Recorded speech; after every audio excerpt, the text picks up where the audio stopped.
Morning, Chavre. Today is the 6th of Menachem Av, and we begin a new, it's called an epistle, we'll call it a chapter, if you will, of Igeres HaKodesh. These are holy letters that the Alter Rebbe sent, and this is a little bit sharp, to be honest. It might sting a little bit, but it hopefully will put us in our place just in time for Tisha B'Av and for the summer and for as Elul's coming closer. So let's see. Being a recipient of divine kindness and love should elicit a feeling of humility and unworthiness. All these brachas that we get, we don't deserve, but Hashem gives them to us. So the humility and worthiness rather than entitlement and grandiose. Achar Bisai Petersburg, upon his arrival from Petersburg, let's see what it says here. The Alter Rebbe sent this personal letter to all his followers upon his release from the imprisonment brought about by the opponents of the Chassidim. This slander resulted from his selfless and tireless efforts to strengthen the Chassidic movement and disseminate its teachings. His subsequent release also served as a nod of approval from the government for their continued dissemination. The Rebbe, the successive leaders of the Chabad Chassidic school of thought, have taught that the Alter Rebbe's arrest resulted from an indictment voiced in the heavenly court against his doctrine of clothing the teachings of Chassidus in intellectual terms. In fact, the very word Chabad, namely the movement that he founded and the teachings he first articulated, is an acronym for Chachma, Bina, and Das. You can see it in our logo right here, guys. See the logo? So obviously it's a lamp. It's a lamp that shines out, but the Hebrew letters, Chabad, are in there. Can you see it? Chachma, Bina, Das. The same voice, moreover, disproved of the fact that the Alter Rebbe beamed these teachings at the Jewish masses. The Alter Rebbe wrote this epistle in order that it be clearly understood that his release from physical incarceration resulted directly from his being cleared of all spiritual charges.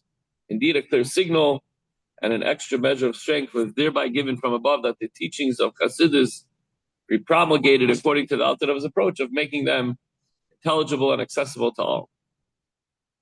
Alter Rebbe writes, I become small from all the favors. This is a way of opening in a humble way. These words were uttered by Yaakov Avinu as an introduction to his plea that Hashem save him from Esav. He's running away. His brother wants to kill him.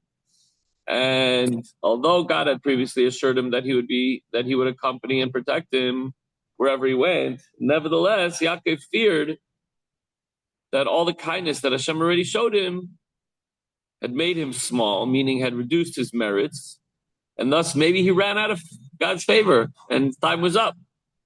He thus feared that he was possibly in a state in which he would have to ask God anew to save me. Peirosh, this means every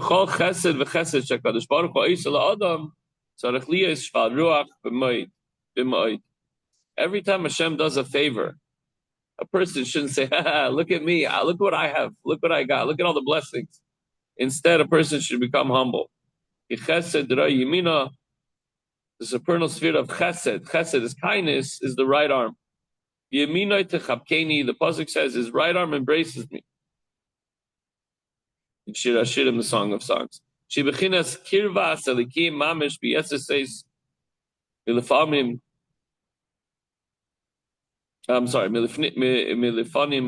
which refers to the state of Hashem actually bringing him close to himself far more intensely than before. The right hand embraces me, Hashem's hug. Every divine act of chesed, of kindness, brings a man closer to Hashem. Whoever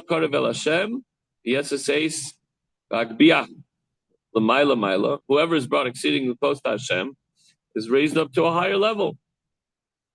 Instead of being like, look, I'm on such a high level. Hashem personally brought me up and gave me all these blessings in my life and helped me and saved me.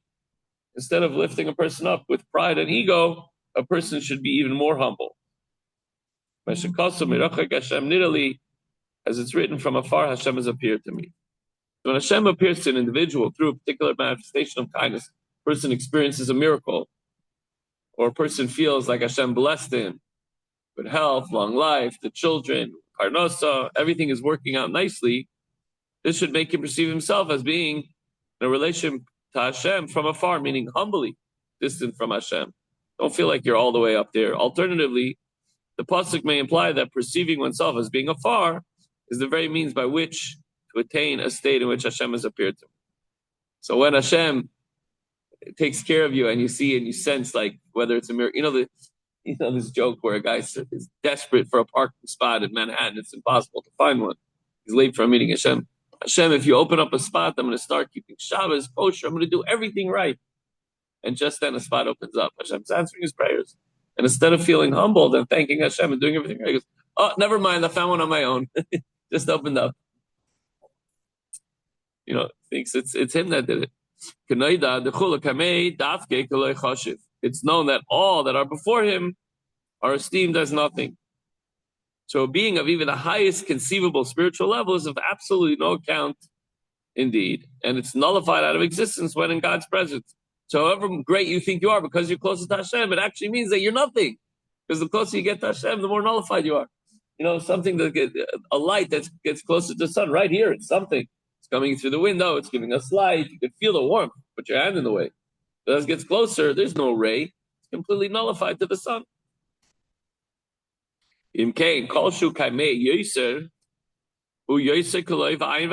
So whoever is more before Hashem is more like nothing. So you think you're something now that you got all these blessings and you feel close to Hashem, you're so special, you're doing everything right? Guess what? You're more nothing than you were before.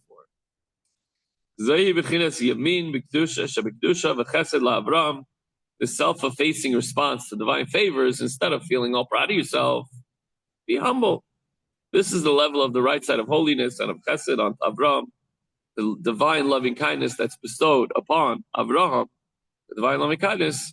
As the pasuk states, you grant truth to Yaakov and loving kindness to Avram. Avram said, I am dust and ashes. Avram was the greatest of his time. But instead of walking around, look what I built, look what I accomplished. He said, I'm dust and ashes. So the kindness that Hashem showed Avram motivated him to attain the ultimate degree of humility, and this statement expresses. This humility born of kindness is also the characteristic trait of Yaakov. And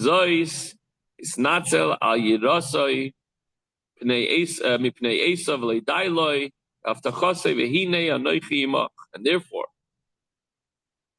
he justified himself for his fear of Esav and did not regard the divine promise given to him as being sufficient. Maybe I already got a lot of blessings from God. Maybe I ran out, or maybe I'm not worthy of more. And behold, I'm with you, and I shall protect you wherever you go.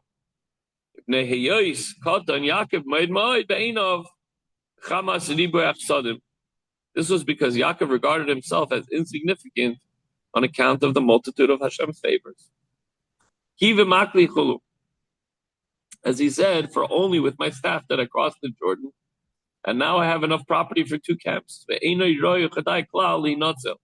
And he considered himself as being utterly unfit and unworthy to be saved. Who am I that Hashem has to take his time to save me? Maybe Esav is going to get me. That's it. Our sages of blessed memory express that Yaakov was apprehensive lest sin would cause him not to be saved. Everybody, we're doing the right thing and we're blessed, but then at any moment we may fall and our favor will run out because we're not perfect, and we know we're not perfect. For it appeared to him that he had sinned. I've become small, that Yaakov says. It means that the multitude of kindness bestowed upon him caused him to feel so small and insignificant that he feared that he had sinned. And because since he felt so humble and insignificant, he looked down upon himself. And he feared his sin. We know what goes through our mind, even though outwardly we try to do everything right, but we know. And hence, he needed once again to beseech Hashem to save him from his brother Esav.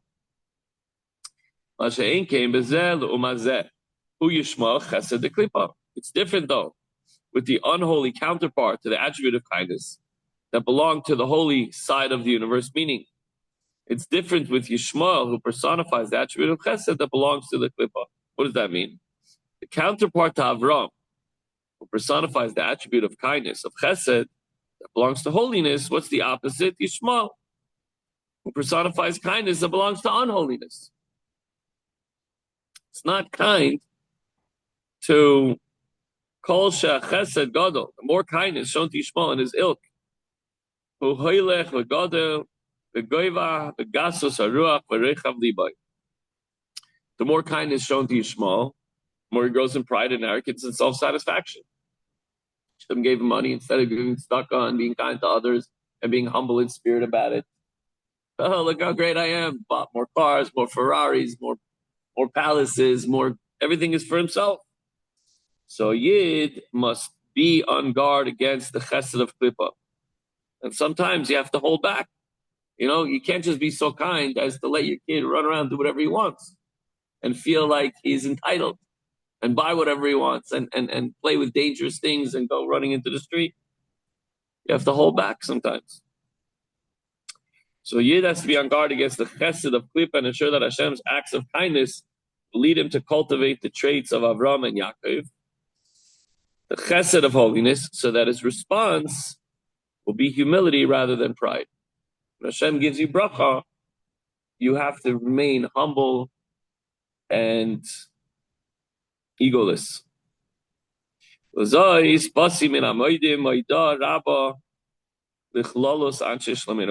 I am now making a weighty announcement to all the men, all the chassidim.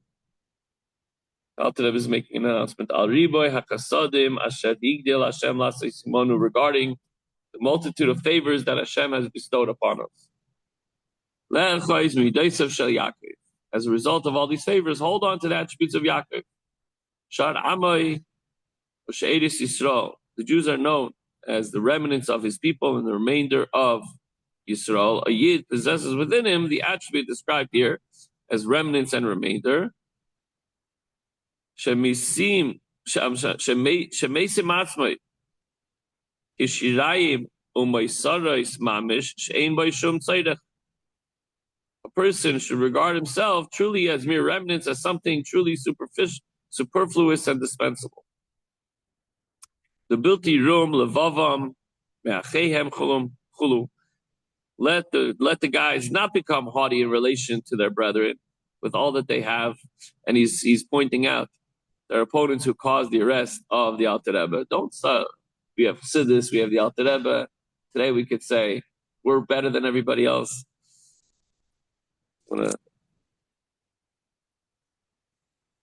Okay.